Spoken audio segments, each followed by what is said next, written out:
being helpful to you. So I don't have any problem being interrupted as I'm going through here. I don't have any problem with Nick telling me to speed it up, what we're doing. But my understanding is that you wanted to learn a little bit about the Ghana Study Abroad program that was set up about 9 years ago. There's not been a trip, I think, in the last maybe 3 years, but I would tell you a little bit about that experience. And then if you have questions for me about Ghana or anything else, the election, like I'll tell you how I feel about it, so I want to be helpful.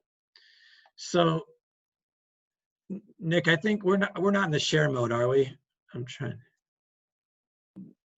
Not yet, but Jamie, would you like to tell the audience a little bit about your background? Oh, sure. And where you're from? Where am I from? Yes. So so I was born in Central Ohio, but moved around a lot as a military dependent, but ended up back at Dayton at Wright-Patterson Air Force Base for high school. So Dayton kind of feels like home. I came to Ohio State and studied architecture. I'm registered as an architect. I had an ROTC scholarship, an Army ROTC scholarship. I spent 4 years on active duty as a combat construction officer, stationed in Northern Virginia, but also in Honduras. Went to graduate school at UVA, worked in DC, moved back here about 25 years ago, worked for a large architecture firm, and then 23 years ago started this planning consulting practice.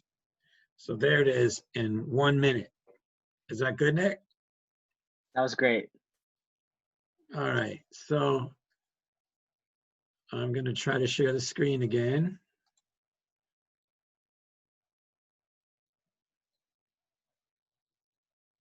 So,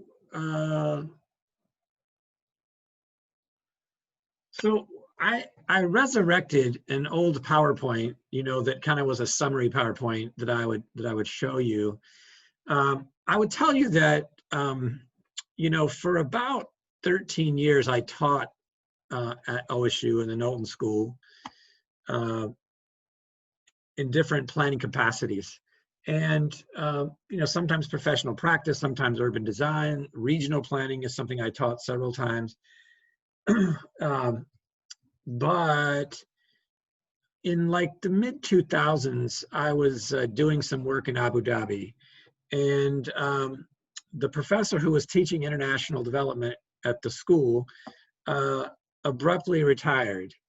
And so they said, hey, they said, hey, we understand you're doing international work. Would you do this international studio? I did the studio with the students. And next year they said, that went really well. Would you do it again? And I'm like, well, I would do it again, but I don't really want to do like Abu Dhabi. We also did work in Dubai. Like, I don't want to do those because it was so out of the realm based on wealth. It just didn't feel right for the students to, it didn't feel right. So anyway, I'll tell you this is weird. This is how the world works sometimes. So the section director at the time said, well, what would you like to do? And I said, I was just on the phone, just out of the blue, said, I think I'd like to do something on the continent of Africa. And she said, okay, do that. And I said, but I don't feel good about that if I've never been there. She said, well, go there. So I came back to the office after this meeting with her, and I had an intern, Don Kwan Lee, and I said, Don Kwan, would you do some research for me? I want you to find me a conference on the continent of Africa on planning and development. 20 minutes later, he comes back and he has a list of like 10 things. And there's this conference in Accra, Ghana called the Second Annual Conference on African Culture and Development. I'm going there. So I went. So that was September. November, I was in Accra at this conference. And it was an extraordinary experience with people. And 8 months later, I got enough money and support to bring 4 Ghanaians to Ohio State to plan this this partnership. So this was called the Ghana Sustainable Change Program. And I'm just going to go quickly through here. You can see there's 25 slides. But the program, the background was that there was a group of people that I had just, like I didn't, I mean, I'm going to be honest with you, I didn't know exactly what I was doing. And that's okay, right? You have to take risks, you have to explore, have to discover. But there was a group of folks on campus who were dealing with different aspects of African development. And so I got them together and we called them the African Development Support Initiative. And then there was a community, there was a young politician I met at Accra at that conference from the Afinso North District in the same region that Prince is from. And that we wanted to do student community projects. We wanted the community to be involved in developing these things. So this is an early one of the, I took 5 groups over there. This was an early one, but here we go. So this happened at a time where the university was really interested in these university community partnerships.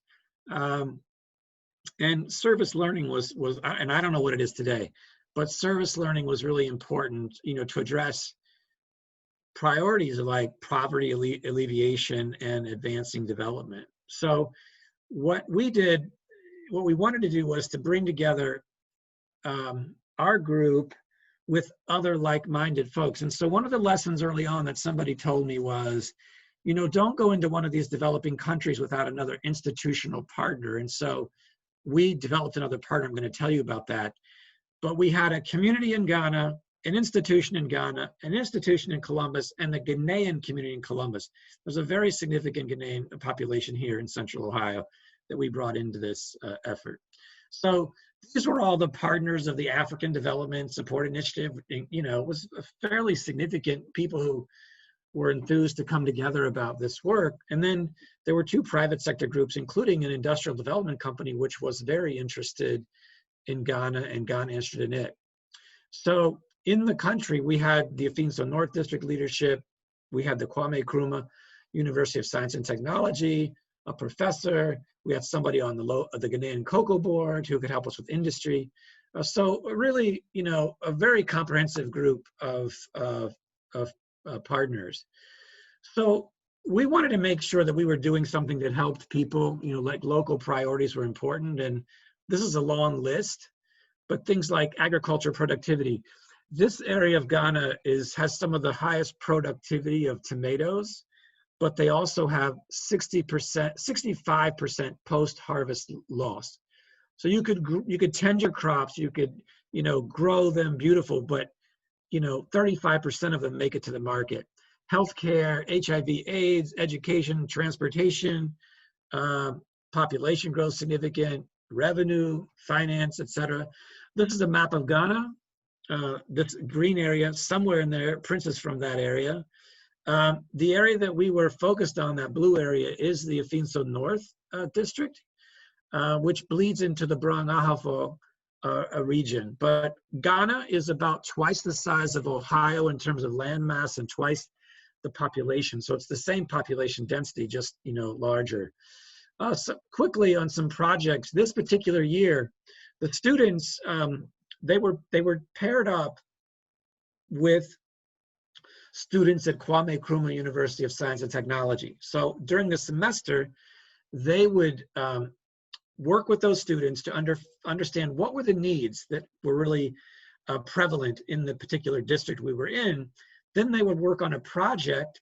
They would also work with the local Ghanaians here in Columbus to kind of ground truth what was going on, learn local customs, learn language, learn what to expect. And so we had like a proxy client for our district in Ghana right here in Central Ohio. But these were things that, the students were interested in. One of the most interesting ones here is the bicycle ambulance, is that in these remote villages, they have a difficult time getting injured or sick people to the clinic. And so we have these students here design a bicycle ambulance that you would hook up to the back of your bike. And they had a great design, but I can tell you that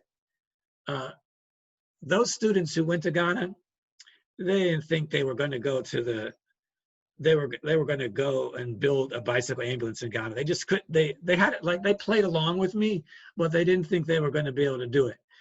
But we went to a village nearby our work area, to the Wonderful Jesus Welding Company, this old purple painted building, the Wonderful Jesus, and they made, with the students' guidance, made this incredible ambulance. So, on site, there were teams of students, OSU students, and these studios, they had primarily planning, but they were most always civil engineering students, landscape architecture students, rural sociology, and always every one of our studios had public health students, because this public health students were interested in water quality or living conditions. Like, they couldn't get an experience like what we were offering to go. We had both undergraduate and graduate students, and then again, they had been working for a semester with KNUST students. So we went to that campus on our arrival, had dinner, had a lecture, and then went to the field to do our work with the local community and the district staff. We were quite, popular in Ghana. U.S. scientists, we were planners, but we took the scientists. That's the group of students and the local leaders meeting the district chief. I also got caught once dancing by a local television station. And the next morning, the locals like, "Oh, Jamie, we saw you dancing." And they were all laughing, but they said, "Oh, we love to see the white man dance in Ghana. We love to see the white man dance." So anyway, I provided some entertainment. So just one project example, that's the water quality project. Oops. It had a planning student, a health student, an undergraduate, student in planning that worked on this project. They, when they got on the ground, they did a series of surveys about what water quality needs were. And they actually geocoded this. We got from Battelle, we got a grant for like 17 iPads that had GIS software on them that we could geocode if it was housing surveys or water quality points of testing. We did that. It actually did more surveys than we had planned to, and established these water sources in the district. So these are just to give you an idea what it looked like in the places where people had to pump their work. Sometimes the access was easy to a village. Sometimes it took a long hike. Sometimes you got it out of a pool of water or a stream. But these are all the different conditions. The students documented sources of contamination for the water. And there are a lot of places where the livestock were like right in the source of the water. This is the students doing field work, getting tests and working on it. And then these students actually were able to ship equipment where they could actually, I know this isn't the right word, even though they called it scientist, you could actually, cook the water, but heat the water. But we'd actually set up a lab. We blew a few fuses in this building that they were working in, but really, they were working just like they were in many places with their lab. These are, example of the community. We had really irritated this, or not we, but some of our students had irritated this chief by where they were working. And so he actually forgave them after they gave him a Buckeye necklace there. And we also taught them the OHIO stuff, so they'll never be the same. One of the things that the students were able to do is to work with a local it's actually a global non-for-profit, but they had a local group. And so our students were able to show them the results of their research, and then they were actually able to get, donated to them these LifeStraw devices, which purify the water. If any of you have camped and you can do different things to separate and clean the water, they were actually able to do that and then deliver quite a bit back to the village. So just in terms of in terms of I think a successful study abroad program, I think is effectively transferring knowledge and skills to stakeholders. We really were clear as a group that we weren't going there to do stuff for these communities. We were there to do stuff with them. It's really about capacity building. And so, we wanted to teach them certain things and give them what they needed. Those iPads that I mentioned, like half of them we were able to donate to the local leadership. We had another student, once we figured out how difficult it was to get electricity, we had another trip where a student raised money for some significant solar panels at schools to recharge, not only have electricity, like lights, but also to recharge, their various devices. Can we reduce burden and improve, what's going on? The students wrote a plan, particularly in the water quality, about what they could do to protect where their water sources were coming from. And then, to be able to tell the story to other villages about, what was actually done was important. The local participation, we think, was improved. Do we get people to actually take greater care in the water that they're gathering and serving to their families? We also think that success looked like, we improved the livelihood, of the folks there. And one of the decisions that we made was, over the years, to go back to try to build a sustained relationship, of help to folks. And so, and we did that. And we actually had, separate from our trip, we had engineering students do their own trip that came to this village to help as well. So, we felt like the more positive help we could give them, the more likely that they would want us back. I mean, they actually, raised money and, supported part of what we did. It was really unusual that way, but the value was, seen in that regard. So anyway, that's a very quick, but I think part of what Nick wanted to make sure is that you had a chance to ask me questions. So that gives you some context about what we did. And then I'd be glad to talk more. We could, I guess, stop this.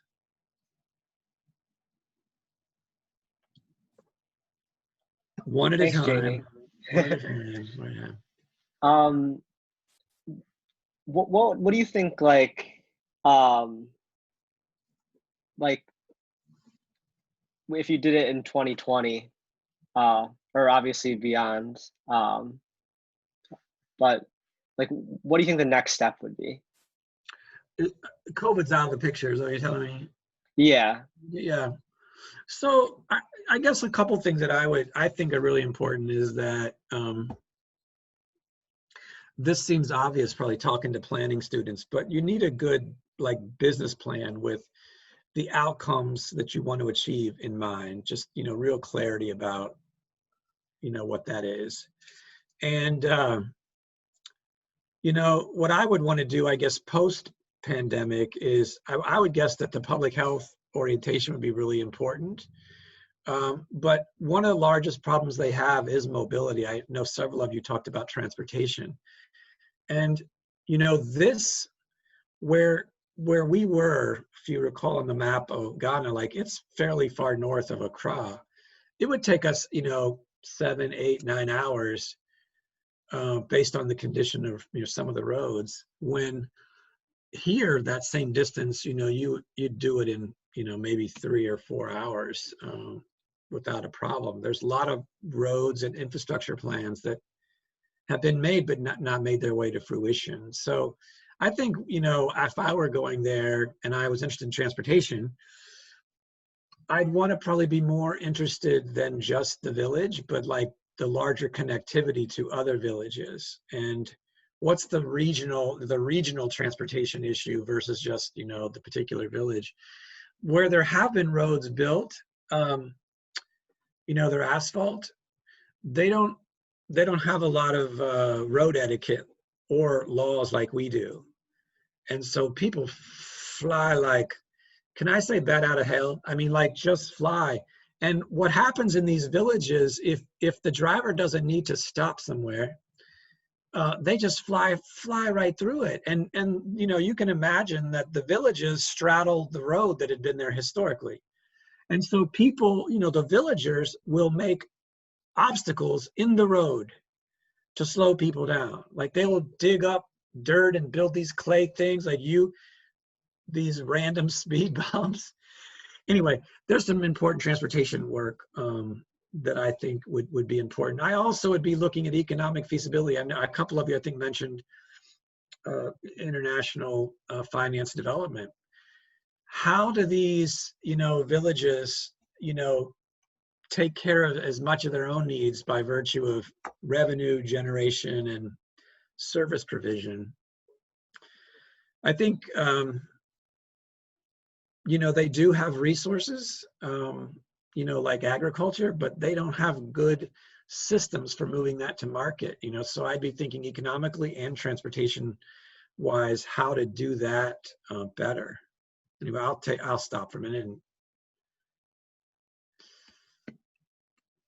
No, that was great. For everyone who's in attendance, and if you weren't here when we started, please feel free to ask any questions about the studio or planning in general. I know Jamie's been really helpful for my personal development as a planner, and he has a lot of good insight. I think one of the main things that our e-board was interested in when we were game planning this event was when you do something like this, with your background being in planning and learning it from a certain perspective, like how does that change the way you approach planning moving forward? Okay. So Nick, I gave you the permission to like curb me at any time, but I was going to say that, you know, one of the things it's a value of planning, you know, here at the firm is an inclusive piece. Like we're not just about doing the trends analysis and saying, you know, here's your future. We believe strongly in our planning work in trying to build community into the process. So, you know, and that's what I, you know, preach to the students about what I think successful planning means. And so I think what that means basically is that we approach planning from an empathetic point of view, that we try to understand what other people's needs, not what we think should happen. We might have attitudes and opinions, but those need to be delicately integrated into empathetic conversations with people who live in a place, work in a place, learn in a place, raise a family, you know, going forward. And I think that was really helpful to us, you know, being able to connect. People believed that we cared about them. This is more than you bargained for, but one of my favorite quotes of all times is from Maya Angelou. And that quote is, people will forget what you said. People will forget what you did, but they will never forget how you made them feel. And I can tell you that when our students were in Ghana, like rolling their sleeves up with these folks, the local community really felt like we cared about them, you know, like, yeah, we're going to get electricity in the school. But you know what? They really do care about me. I mean, as I got a lot of examples, but in that entire district that we had, there was one electrician. There was one plumber. They were the same person. They, when my student who went over there to do the solar panels, he needed the help of the electrician. Those two bonded. It was really special. About 7 months later, when we were back here, we got word from the village that that electrician had named his baby boy Adam after one of our students. The next baby was named Jamie. Now, all the babies get English names in addition to their native name. I'm really happy about that, but I really think I should have been, the firstborn should have been, anyway. But I just tell you that partly to be silly, but also to tell you the kind of bonds that get made in this work if you approach them empathetic. Like, you know, like, I don't know what kind of reception the engineers got. Engineers being what engineers can be. Just kidding. They can be empathetic, but it was really special. And Nick, I think I strayed from your question, so redirect me if you need to. No, you were on point. Yeah, the other things we were kind of interested in are like assumptions that undergird like planning, maybe in more like Western places. Like, do they not apply? And because you've worked in Ghana, you worked in Abu Dhabi, or are things the same? So I think the planning process, you know, it's a rational process, you know, that applies. And I think our planning students who have been on these trips, and then from my experience, would tell you, like, one of the things that the students, like, in order, like, as part of the studio work before they got involved in Ghana, they all were required to do case study work on planning in one of the Western African countries. So, you know, over the years, we have an incredible library about what does planning look like in Senegal? What does plan look like in Liberia? You know, whatever.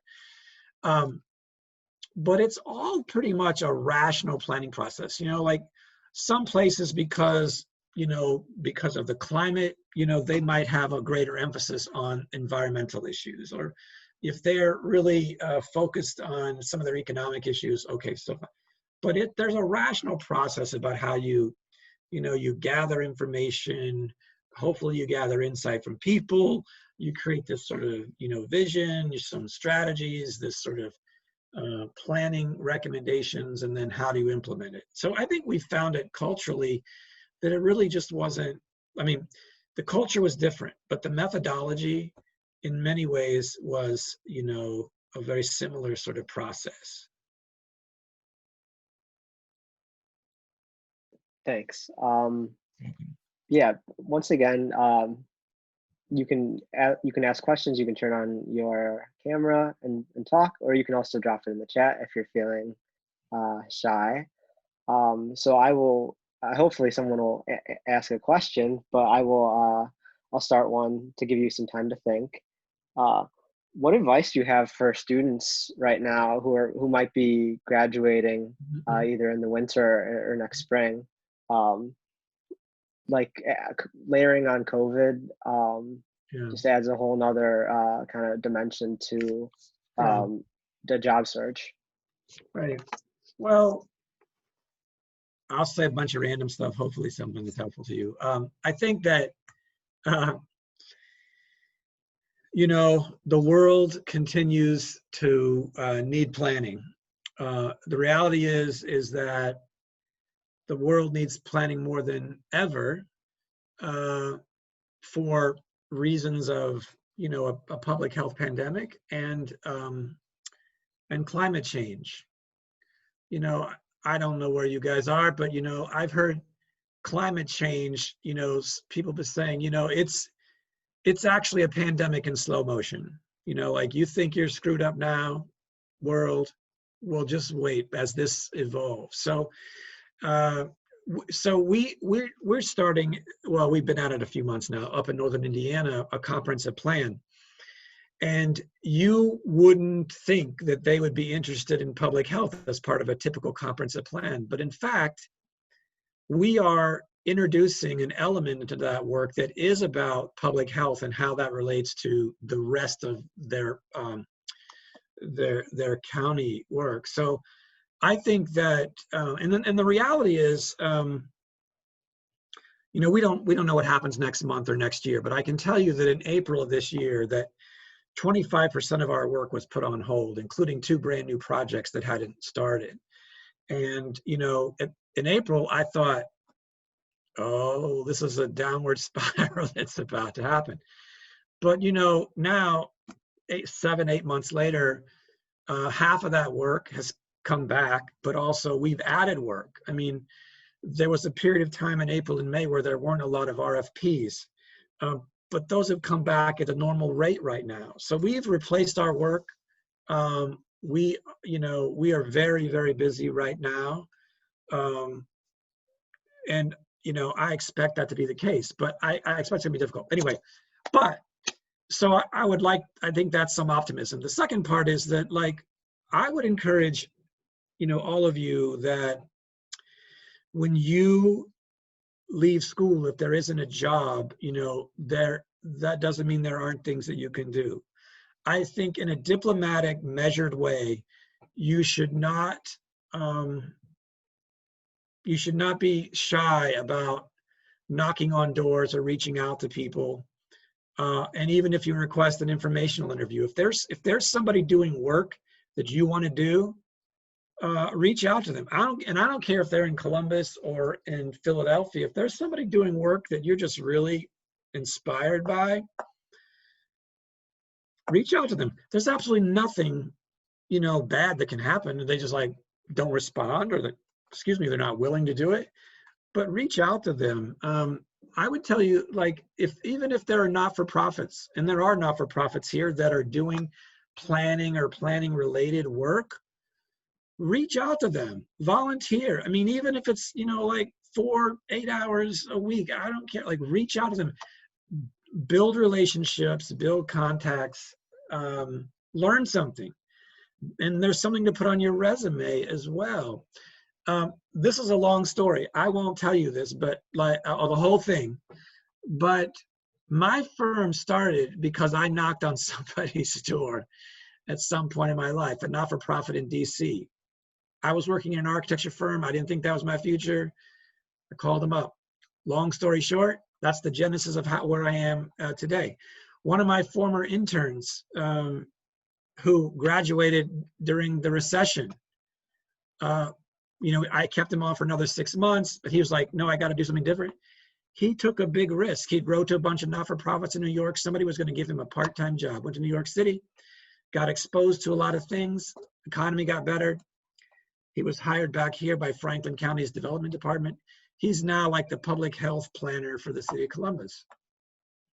But he just didn't sit around and wait. I mean, he just reached out, built relationships in a pretty special way. So, there's the need for planning, but if it's not there for you right away, there are other things that you can do to advance your career and be curious about. Anyway, that sounds like preaching, but it's my experience.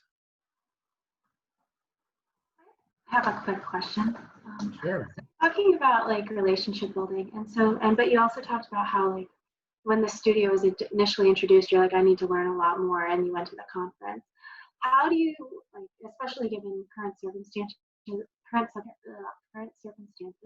like, I'm in a studio where we're trying to plan, update a comprehensive plan for Blendon Township, but we're kind of finding it hard to really connect with the community. What do you see as like a best practice, or maybe first steps in getting to know a community and engaging with them? Yeah. So we are strong believers in trying to create some sort of leadership entity that's not staff or elected appointed officials. So we are very strong proponents of, you can call it a steering committee, whatever you want, but some sort of proxy for the community. If you think about, like, throwing a pebble into a pond and there are these ripples that go out, like, that steering committee is the first ripple in there, right? So the conversation, in doing so, the conversation doesn't become like, what can I as a consultant do to get people out and engage with? The question is, steering committee, what can you do to get us access to your neighbors, your coworkers, your peers? So, and we've got some other layers to that methodology as well, but in terms of our engagement to the community, that's our first step. Is there a committee in Blendon for this, or how's that working? Well, we're generally working with, actually, I think, a graduate student who's kind of like our point person. And then, we've got like the planner, or like, the head of police, and we've talked to the trustees of the community. But, when the first comprehensive plan was made back in 2010, they had a community meeting with over 300 people show up. Now, we haven't been able to do that, so it's kind of been a little difficult. That makes me think that somebody was mad about something. In Blendon Township, for 300 people to show up, that's usually they're against something, or they feel threatened. But I don't know if that's the case, but that's That's my suspicion. No, it definitely seemed like they were, at least from what we've heard, like they were willing to give their input. They really wanted to. Yeah. So like in a lot of places where the engagement's really important, there will be this steering committee that I mentioned. And then there'll be like 2 committees, and these aren't subcommittees of the same people. There's another group that's really focused on communications, like creating awareness, like the press releases, the branding, like this creates awareness. But awareness doesn't deliver people to a meeting. It just tells them what's going on. We then create this outreach group that's another group that they don't have any role in the substance of the plan. But their role is to make personal invitations.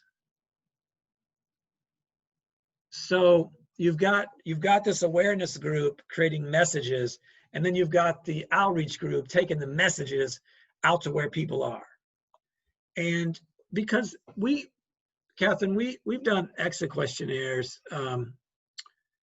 I've been doing this for 23 years. We do exit questionnaires after all of our public meetings. And one of the questions we ask is, what motivated you to come tonight? Who helped? Who got you here? And without exception, after 23 years, the number one reason is that someone that they know, recognize, or trust asked them to do it. It's not because they saw a flyer in a coffee shop or they saw a notice in the paper. It's because somebody said, hey, you got to do this. It's really important.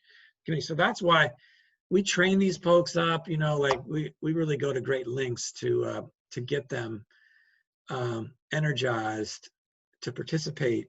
And it's really hard. Like, I'll give you a couple references. Like, for what I just talked about outreach and whatever, I don't know if you've heard of Malcolm Gladwell, the Tipping Point book. There's a section in the Tipping Point. It's like how phenomenon tips. Like, why does something happen or become popular? It's because they're sticky messages of the awareness group, and because they're mavens and connectors who will take the sticky message out into the world. So to me, that's, if you're interested in this outreach thing, like that's a really good, just sort of succinct, part of that work. And I had another one, I missed it, but does that help? I mean, it may not help where you are in the process, but that's how we approach it. And some communities don't want those subcommittees, and some committees don't want a steering committee, a lot of those communities don't hire us, and that's fine. We have a set of values and philosophy that make us who we are, and we're not going to do your technical trends to destiny kind of approach. Does that help? Or? Yeah, thank you. Oh yeah, well, you can ask me more questions. Was there something that came through the chat? Oh yeah, I'll read it. So this is from Shelby. She said, if you ever created another study abroad studio, where would you be interested in working? And is there a local community you would connect with like you did with the Ghana studio? Well, I've never considered that, Shelby. But I would tell you, and maybe as I talk, I'll get there. But if I was going to do it, I'd be very interested in going to a place where we can really help someone. In Abu Dhabi, like we couldn't really help. You could help. Well, you couldn't. They wouldn't let you. I mean, there's an imported labor force, like from the Philippines and Lebanon. Like there's only like 20% of the people in Abu Dhabi are actually, from the Emirates. I mean, the rest of them are like, and they live in these like work camps, and they wouldn't let us help them anyway. So I'd want to work someplace where they needed help. I probably would go back. I mean, I don't know. I'm just making this up, but like Honduras, I worked there in the military, but basically we were fenced off building an airport, and didn't really get off to help the communities. But we did see the kids hanging on the fence sometimes, and I felt like they really could use some help. So. But I don't know that there's a large Honduran community here. But that would be part of my criteria if I was going to go someplace, is making sure there was a good local community that I could work with. My Uber driver on Friday was from Senegal, and he had me all jacked up. Like I probably should go there after that ride with him. But Central America could be interesting to me. but the proxy community would be essential.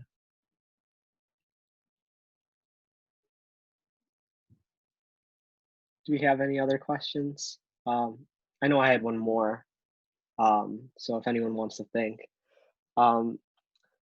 What are some emerging trends in planning that either make you excited or hopeful, like in the future? So I mentioned public health. I think that, even before COVID, we are not very healthy people. Again, back to my Senegal driver the other day. He was like, everyone's so big here, like fat is what he was saying. Like, everyone's so big here. Even before the pandemic, public health was an important issue. And it's an issue that, for those of you interested in transportation or land use or economics, I mean, it's all related. That's one of the beautiful things about, what you're studying right now, is like all these things sort of intersect together. And, I have a really hard time, even today, I have a hard time, like, not paying attention to the blinking lights about what I could possibly be doing. But I think public health is going to be really important. And climate change, we've worked in a couple places in coastal Virginia, and we're working in Mobile, Alabama. Like, we can't say climate change in Mobile, Alabama. We can only say sea level rise, but that's a cultural issue, or denial issue, however you want to look at it. But I think those are important. But in addition to that, like, I'm really clear from the work that we do that the quality of place has never been more important to people. What a place looks like and feels like and behaves like is never more important. We've done a terrific job, like your parents, your grandparents, and I'm in that generation. Like, we screwed up this country in terms of physical development. We've homogenized virtually everything we build. Like, you drive to community, like, it's like, I think I've been here before. And like, it's like, yeah, you have been here before, because it looks like the last place you were, right? So I think that there is a growing interest and even a yearning, like, it's something inside of us that we feel strongly about, that we've not done particularly well. And one of the exciting things about that is that, when you talk about these things, you can't just talk about how you feel. Although I've worked in communities where feelings are facts, you can't talk about how you feel. You have to, like, demonstrate something. And so, I don't know, like Gallup, did the Gallup organization mean anything to you? Gallup, they do a lot of public opinion survey. The Gallup organization has this thing called the Well-Being Index. And it's an index by which you can evaluate yourself on how well, you feel. And so it's like, do I have close relationships? Am I physically healthy? I think that's 2. Am I financially, stable? The 5th one in that list is, how do I feel about where I live and the way it looks? Am I proud of it? So as you planners, think about what you do. If you realize that 1/5 of the well-being of individuals has to do with where they live and how they live, like, that's really important stuff, right? You can have all those other things, but if you live someplace not so great, you're not going to feel good about it. Related to that is that there was a 3-year study done, I think it was finished in the early 2000s, on the correlation between prosperity of communities and what the correlations between prosperity and communities. And to their surprise, emotional attachment was one of the strongest correlations between a place that was prosperous. So a place is prosperous, it's highly likely that people are going to like it, feel good about it. And they broke down the emotional attachment into 3 pieces. One of them was pride in place, the physical environment. So again, you may not be prosperous as a community, and you're not going to feel good as an individual unless we make better places. And I just think that's really important work. Like, what can you guys do to help improve that? Make the case for it, and then deliver it. That's a great answer. Oh, good. I thought this was going to be graded. Well, you are getting A for effort. All right. If anyone doesn't have any questions, I think we will wrap up.